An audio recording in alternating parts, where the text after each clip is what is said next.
नमस्कार दोस्तों, स्वागत है आपका इंस्पायर विद बुक चैनल में, जहां कहानियां सिर्फ सुनी नहीं जाती बल्कि जी जाती है।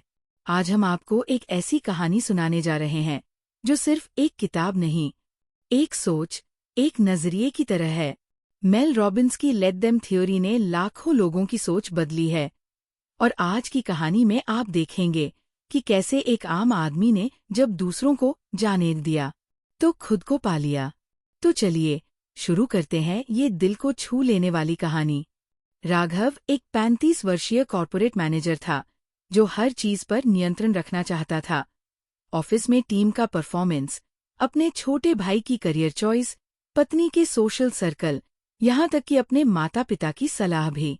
हर चीज जैसी होनी चाहिए वैसी नहीं थी। इसलिए राघव अक्सर परेशान रहता था। उसे लगता था लोग उसकी सुनते नहीं हैं, उसे समझते नहीं हैं। रविवार की सुबह भी कुछ अलग नहीं थी। पत्नी ने बिना बताए अपनी सहेली से मिलने का प्लान बना लिया था। तुम मुझसे पूछे बिना कैसे जा सकती हो? राघव चिल्लाया। पत्नी ने बस इतना कहा, क्योंकि मैं इंसान हूँ, तुम्हारी जिम्मेदारी नहीं। वो शब्द राघव के दिल में चुभ गए।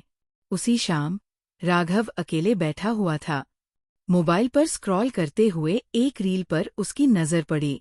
एक औरत कह रही थी, let them talk, let them live, let them जज, you just focus on you.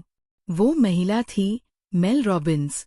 Raghav ने क्यूरियोसिटी से उसका नाम गूगल किया और एक लेख पढ़ा, द लेट देम थ्योरी। उस रात पहली बार राघव ने खुद से पूछा, क्या मैं जरूरत से ज्यादा कंट्रोल करने की कोशिश कर रहा हूँ?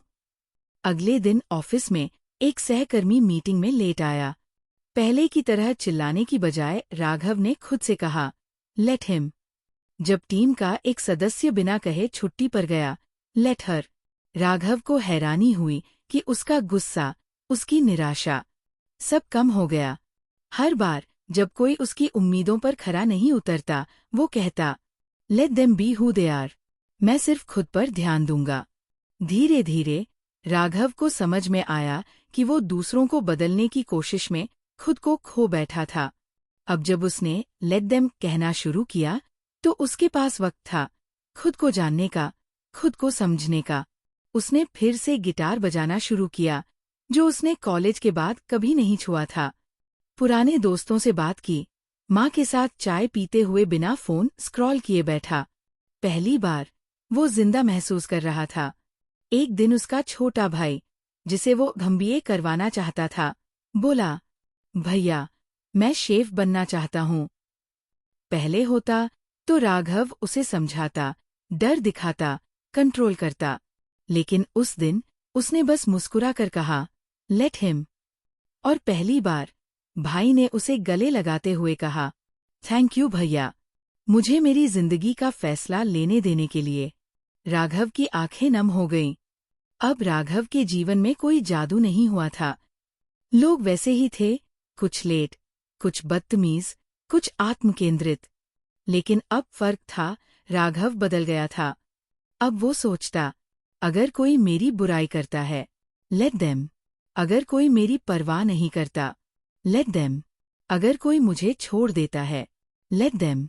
वो जान गया था, जो सच में आपका है वो रहेगा, बाकी लेट देम गो। एक शाम राघव छत पर बैठा सूरज ढलते देख रहा था।